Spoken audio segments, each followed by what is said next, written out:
Далее эфир нашего канала продолжит брифинг о текущей эпидобстановке в регионе. Актуальную информацию на среду, 23 декабря, сообщит замруководителя оперштаба Ольга Балабкина. Ольга Валерьевна, какова эпидобстановка на сегодняшний день в регионе?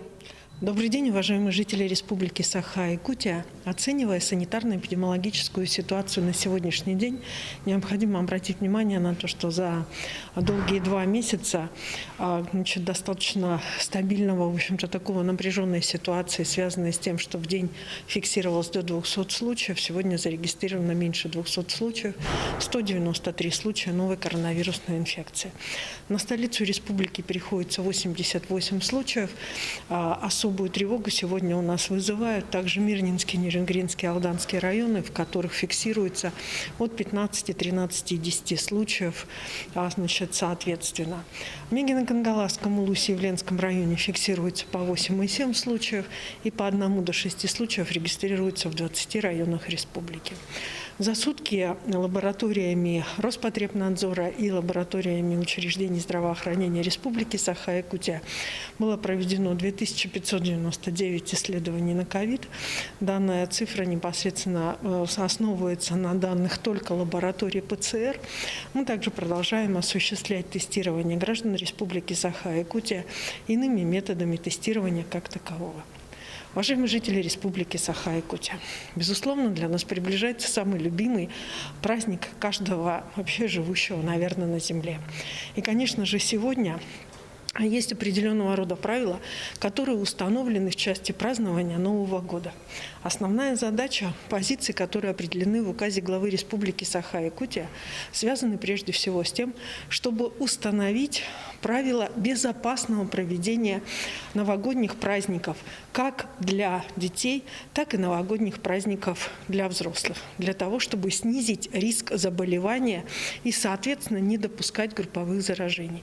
В связи с чем я обращаю ваше внимание на то, чтобы органы местного самоуправления, сами по себе исполнители непосредственно указа главы Республики Саха-Якутия не допускали собственной интерпретации или разъяснения, или комментирования указа в части как проведения новогодних утренников среди детей, так и корпоративов, которые должны проводить, которые, как правило, по желанию проводятся в общественных организациях. Основная цель указа – снизить количество заражений и не допускать больших групповых заражений как таковых.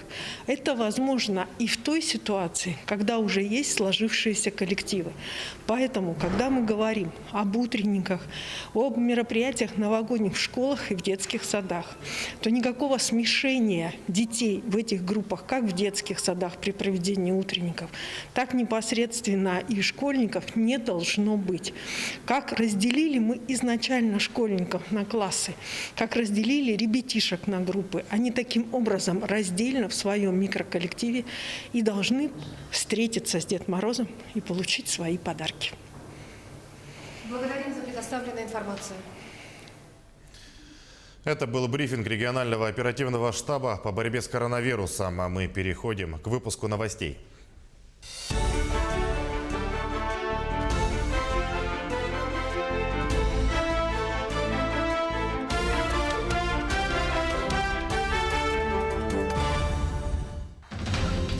Как эффективно вылечить коронавирус? Медики из Якутии успешно прошли стажировку в Москве. Успешно стартовал и онлайн-форум ДФО-2020. Как самый большой в стране федеральный округ справляется с главной угрозой года. Изменится в следующем году порядок получения гранта «Агростартап». Озвучим основные нововведения.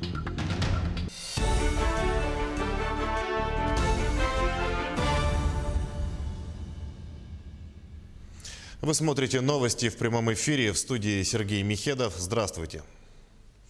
Стажировку в Москве по лечению коронавируса прошли 5 специалистов из разных районов Якутии. Обучение было организовано Министерством здравоохранения республики совместно со столичным ведомством.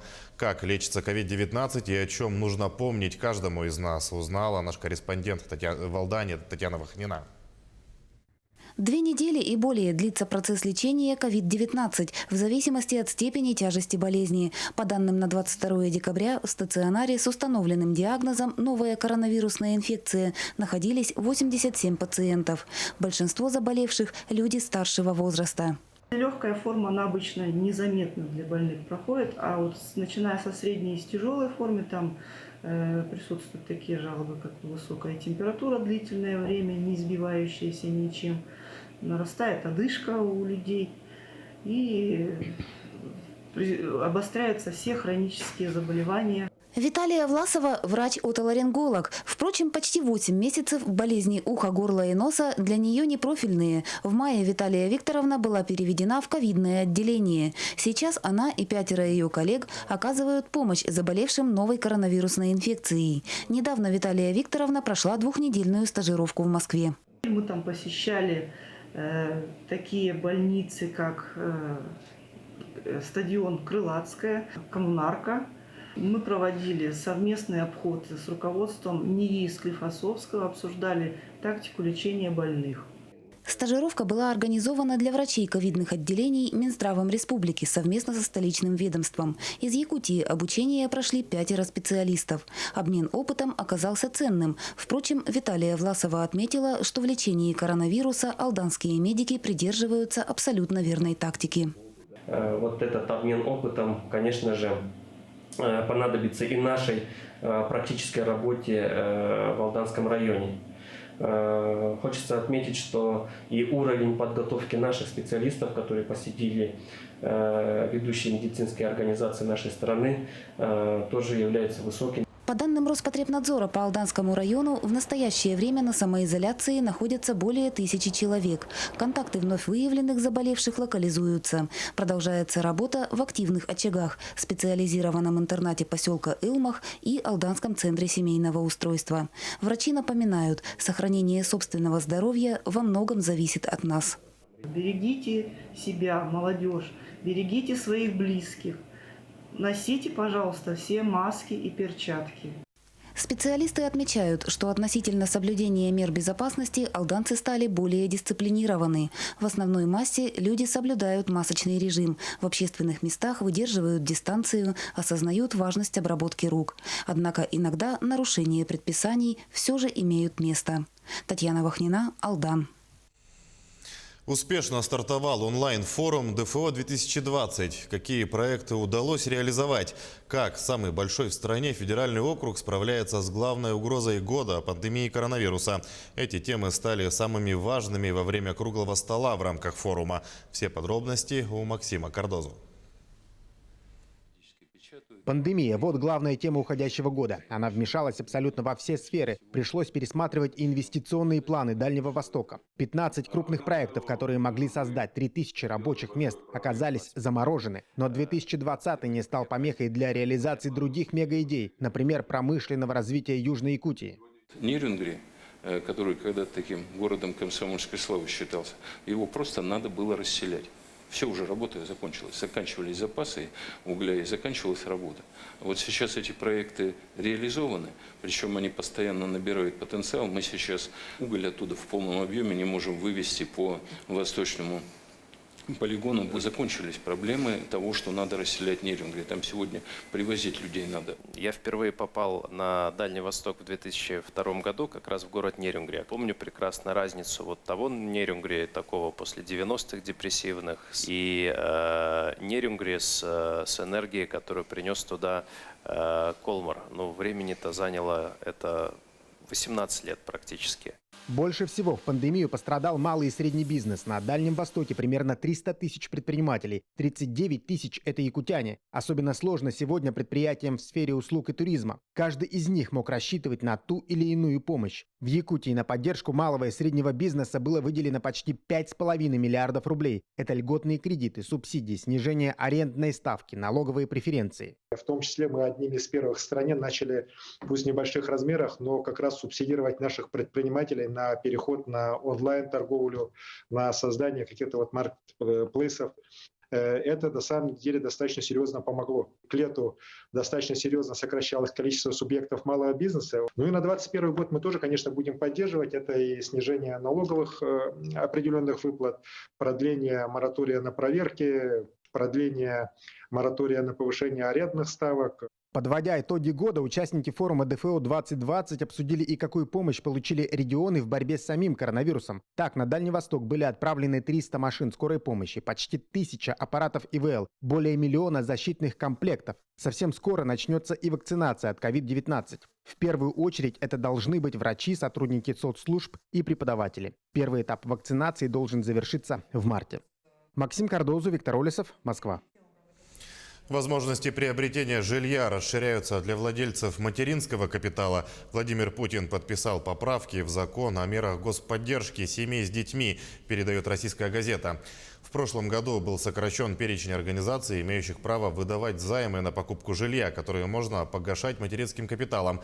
Теперь этот перечень вновь решено расширить. Средства маткапитала теперь можно будет направлять на погашение кредитов, полученных у организаций, уполномоченных Дом.рф, а также у учреждений, созданных по решению правительства России для накопительно-ипотечной системы жилищного обеспечения военнослужащих. Положения закона будут иметь обратную силу и распространяться на договоры, заключенные ранее. Уголовную ответственность за клевету усилили в России. Соответствующий законопроект Госдума приняла в первом чтении. Согласно документу, распространение заведомо ложной информации грозит штрафом в 500 тысяч рублей. За клевету в интернете могут оштрафовать на сумму до 1 миллиона. За клевету, совершенную с использованием служебного положения, будет грозить штраф до 2 миллионов. Ложные сведения о том, что лицо страдает заболеванием, опасным для окружающих, могут привести к штрафу до 3 миллионов рублей. Отметим, что клевета теперь может привести к реальному сроку заключения от 1 до 5 лет в зависимости от использованных средств и последствий. До 2024 года в Якутске планируют провести большую работу по строительству дорог и благоустройству дворов. Об этом сообщил первый зам главы города Евгений Григорьев. В течение этих лет благоустройство будет проводиться по 4 основным направлениям. Это экология, доступная среда, рекреация и безопасность. Григорьев отметил, что в приоритете сегодня 2 – это строительство дорог и благоустройство дворов. Так, первый реализуется в рамках нацпроекта «Безопасные и качественные дороги». За 3 года на дороги будет выделено 1,5 миллиарда рублей. А на благоустройство дворов Якутска в ближайшие 3 года планируют потратить порядка 600 миллионов. В части объектов места накопления ТКО у нас, по сути дела, уже определены. Сейчас идет согласование полностью. Что касается по дворовым территориям, здесь вопрос у нас также решается. Мы сейчас проводим определенные переговоры с управляющими компаниями, которые готовы на сегодняшний день участвовать также в этой программе трехлетия благоустройства и, соответственно, совместно с окружной администрацией, совместно с жителями города участвуют в этом мероприятии.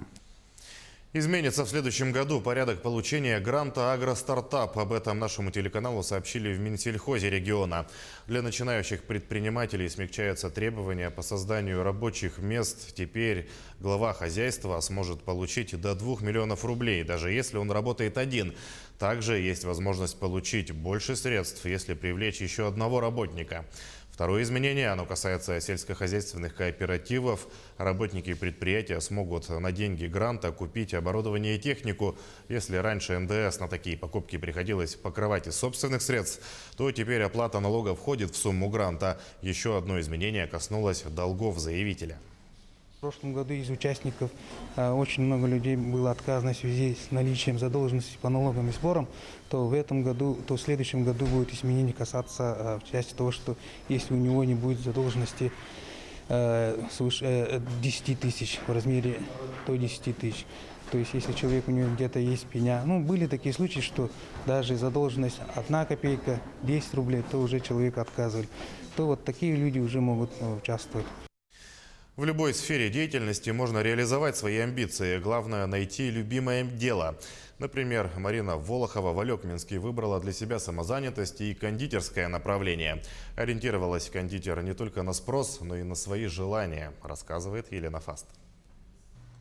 Побывав впервые в этой уютной кухне, даже за первые минуты мы узнали очень много нового о кондитерской сфере. Марина в ней не новичок. Это сегодня легким, казалось бы, движением руки она создает шедевр и на вид, и на вкус. Начинала, как и многие, бисквит мастика. Сегодня это даже не торты, муссовые десерты. Началось все с бисквитных тортов, а постепенно переросло в более такой профессиональный интерес к муссовым десертам, современным десертам, которые пришли к нам из-за рубежа, с Европы. Здесь не просто тесто, здесь несколько слоев в муссовом торте. Это разные текстуры абсолютно, причем каждая из них должна соответствовать заявленным требованиям. То есть, если это кремю, то это должно быть кремю, конфи это должно быть конфи. У каждого из них есть своя текстура. Каждый из готовых тортов неповторимо индивидуален. Здесь, признается хозяйка, оказалась востребованной творческая черта.